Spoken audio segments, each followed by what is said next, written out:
जय हिंद दोस्तों, मैं Jitendra Singh Bhadauria force civil services के डिजिटल प्लेटफॉर्म पर आप सभी का स्वागत करता हूं।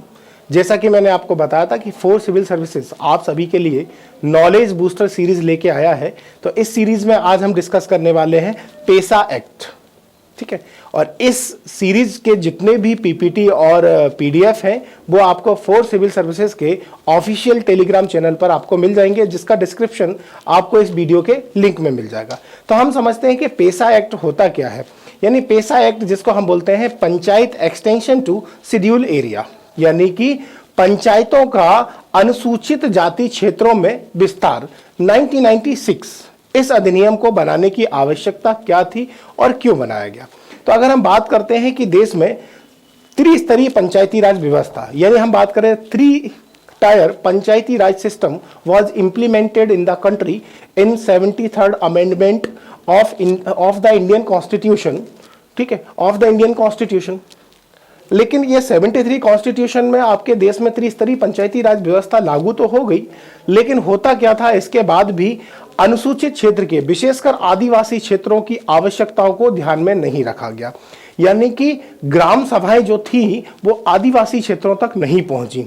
ये एक बड़ी क्या थी, मेजर कमी थी। तो इसी कमी को पूरा करने के लिए वर्ष 1995 में, यानी ईयर 1995 में भूरिया कमेटी बनती है। कौन सी कमेटी बनती है बेटा? भूरिया कमेटी। तो इस भूरिया कमेटी की रिकमेंडेशन पर ही पेसा एक्ट 1996 बनाया गया। तो क्वेश्चन यहां से पहला राइज हो जाएगा आपका एमपीपीएससी प्री में और आपका मेंस में भी। मेंस में तो पूरा पंचायती राज पेसा एक्ट पूछ सकता है आपसे 3 नंबर, 5 नंबर और 11 नंबर में, और आपका प्री में पूछ सकता है कि भाई पेसा एक्ट किस समिति की अनुशंसा पर बना, तो किस समिति की रिकमेंडेशन पर बना, ये भूरिया कमेटी 1995। अब हम बात करते हैं कि भाई पेसा एक्ट जो था, आपको जैसे मैंने आपको बताया कि भाई panchayat extension to schedule area, तो वही 73 कॉन्स्टिट्यूशनल अमेंडमेंट एक्ट से स्टार्ट होता है। देश में त्रिस्तरीय पंचायती राज व्यवस्था शुरू होगी। लेकिन ये त्रिस्तरीय पंचायती राज व्यवस्था कहां तक नहीं पहुंची? आदिवासी क्षेत्रों तक नहीं पहुंची। इसी कमी को पूरा करने के लिए, ठीक है, इसी कमी को पूरा करने के लिए क्या बनता है आपका? भूरिया कमेटी बनती है। और भूरिया कमेटी की अनुशंसा पर ही क्या बनेगा? आपका पेसा एक्ट बनेगा। और ये पेसा एक्ट 1996 में लागू होगा। किस डेट को? 24 दिसंबर 1996 को ये पेसा एक्ट क्या होगा आपका? लागू होता है। यानी 26 दिसंबर 1996 को राष्ट्रपति की परमिशन मिलने के बाद इस अधिनियम को क्या कर दिया गया? स्वीकृत कर दिया। अब इसका उद्देश्य क्या था, या इसका हम बात करते हैं कि भाई ऑब्जेक्टिव क्या था, ठीक है, क्यों बनाया गया। क्योंकि मैं अगर हम यहां पर बात करें कि भाई जो कमी थी, कौन सी कमी थी आपका? कि भाई आदिवासी क्षेत्रों में ग्राम सभाएं नहीं थी। इस कमी को पूरा करने के लिए ही संविधान के भाग 9 के अंतर्गत अनुसूचित क्षेत्रों में विशिष्ट पंचायती व्यवस्था लागू करने के लिए पंचायती अनुसूचित क्षेत्र विस्तार अधिनियम 1996 बनाया गया। तो याद रखना, ये कौन सी अनुसूची में आ जाएगा, यानी संविधान के कौन से भाग में आएगा? भाग 9, ठीक है। भाग 9 अनुसूचित क्षेत्रों में विशिष्ट पंचायती राज व्यवस्था को लागू करने के लिए यह बनाया गया। इसका उद्देश्य एक ही चीज है कि भाई आदिवासी क्षेत्रों में स्वशासन, जिसको हम बोल सकते हैं कि भाई सेल्फ गवर्नमेंट, ठीक है, to ensure self governance through Gram Sabha for people living in the schedule area, उसके लिए ही क्या बनाया गया? आपका पेसा एक्ट बनाया गया। ये कब बना? 24 दिसंबर 1996 को बनाया गया। अब हम बात करते हैं कि ये काम क्या करता है। तो इसका जो मेन काम है कि कानूनी रूप से आदिवासी समुदायों, अनुसूचित क्षेत्रों के निवासियों के अधिकार को स्वशासन की अपनी प्रणालियों के माध्यम से स्वयं को शासित करने की क्या करता है? मान्यता देता है, ठीक है। जैसे आपने देखा होगा ग्राम सभाओं में भी क्या है आपका? लोग स्वयं को शासित करते हैं। वैसे ही इसमें क्या किया गया है आपका कि भाई आदिवासी समुदायों, अनुसूचित जाति क्षेत्रों में और उनके जो निवासियों के अधिकार हो, उनको अपनी स्वयं की प्रणाली से शासित करने का अधिकार देता है। इसीलिए इस अधिकार को बनाया गया, ठीक है। इसका मेन उद्देश्य क्या था? ग्राम सभाओं के विकास को मंजूरी देना और उन क्षेत्रों का विकास करना जो कौन से आपके विशेषकर आदिवासी क्षेत्र हैं। अब हम बात करते हैं कि भाई मध्य प्रदेश में पेसा एक्ट की आवश्यकता क्यों थी, ठीक है। पेसा एक्ट कब बना आपका? 24 दिसंबर 1996।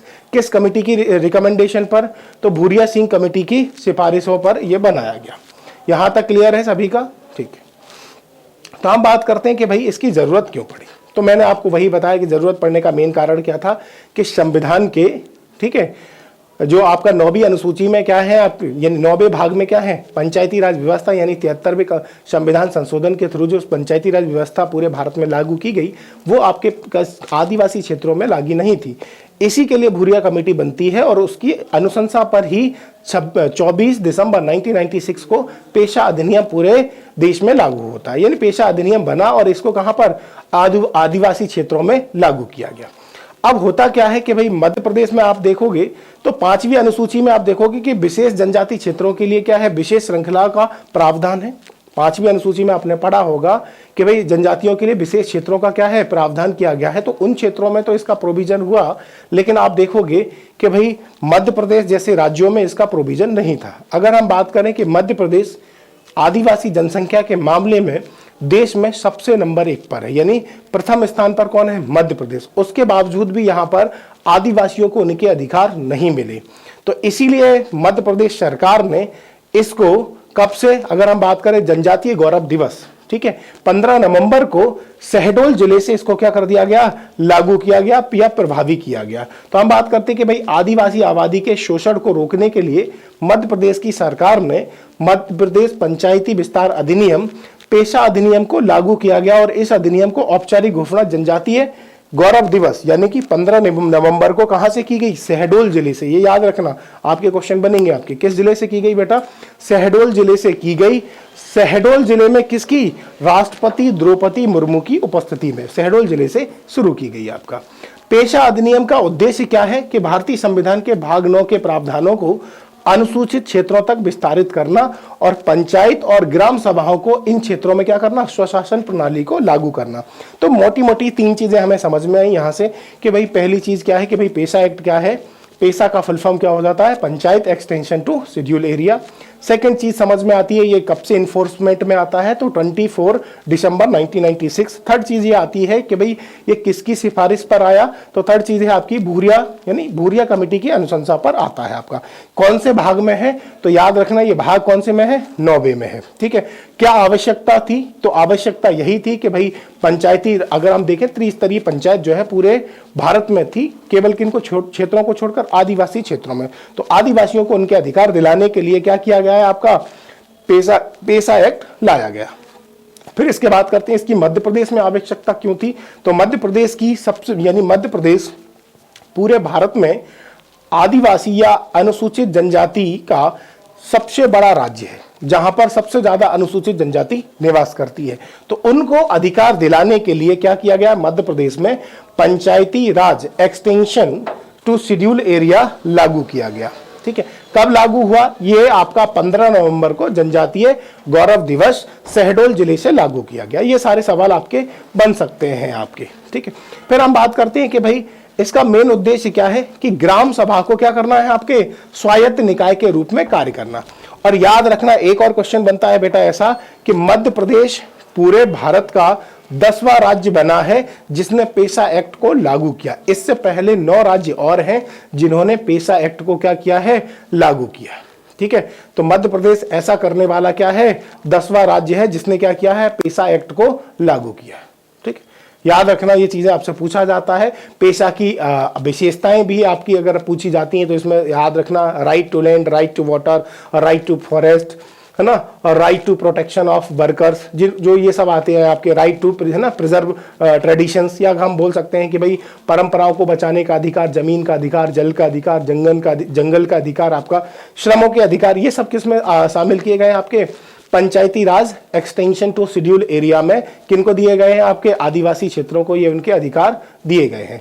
अगर हम बहुत बात करें तो भाई इसका इंपॉर्टेंस क्या होगा पेशा का, तो पेशा का आप बोल सकते हो कि भाई डेमोक्रेटिक डिसेंट्रलाइजेशन जो है वो कौन लेके आएगा, पेशा लेके आएगा। यानी लोकतांत्रिक विकेंद्रीकरण किसके माध्यम से आएगा, आपका पेशा के माध्यम से। आप क्या कर सकते हो, लोकतांत्रिक विकेंद्रीकरण किसके माध्यम से संभव है, पेशा के माध्यम से, है ना। उनकी पहचान को संरक्षण कर सकते हैं, वो अपनी परंपराओं को बचा सकते हैं, जो कि मैंने आपको बताया कि भाई ये क्या हो सकती है, उसकी विशेषताएं हो सकती हैं, किसकी, इन सभी चीजों की। ठीक, तो पेशा का मेन काम क्या है कि भाई आदिवासी क्षेत्रों में स्वशासन को लागू करना। यानी अधिनियम ग्राम पंचायतों को सरकारी योजनाओं के कार्यान्वयन के साथ साथ लघु उपज, छोटे जल निकाय, इन सभी के क्या करेगा, निर्णय के लिए क्या करेगा, आपको बचाएगा।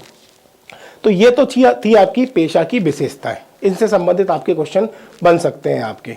अब होगा क्या यहाँ पर पेशा में, मैं फिर से रिवाइज करता हूँ आपको कि भाई पेशा कब शुरू होता है आपका। पेशा का फुल फॉर्म क्या है?